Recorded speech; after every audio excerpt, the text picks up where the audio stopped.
બોટાદમાં ભગવાનપરા વિસ્તાર પાસે યુવકની કરપીણ હત્યાથી ચકચાર મચી ગઈ છે। આ ઘટનામાં કિશોરભાઈ વિનુભાઈ જતાપરા નામના યુવકની ઘાતકી હત્યા કરવામાં આવી છે। કેટલાક અજાણ્યા શખ્સોએ કિશોરભાઈ પર છરીના ઉપરાઉપરી ઘા ઝીકીને તેની હત્યા કરી નાખી।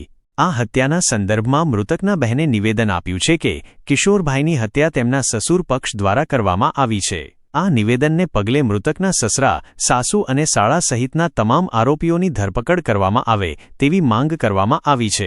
પરિવારજનોએ જ્યાં સુધી આરોપીઓની ધરપકડ કરવામાં નહીં આવે ત્યાં સુધી મૃતદેહ સ્વીકારવાનો ઇનકાર કર્યો છે। હાલમાં મૃતકના મૃતદેહને પોસ્ટમોર્ટમ માટે બોટાદની સરકારી હોસ્પિટલમાં ખસેડવામાં આવ્યો છે। આરતી ઈ માર ભાઈ થઈશ ઈ પેલા ઈ કેદુની રીહામણી હતી બાજીને વઈ જાયતી કડિયાન વડીએ ઈની વહુ કડિયા વડીએ વઈ જાયતી ઈન તેડવા જાતો તો ને આવતી નહોતી એટલે ઈન બાપાએ આને મારી નાખ્યો।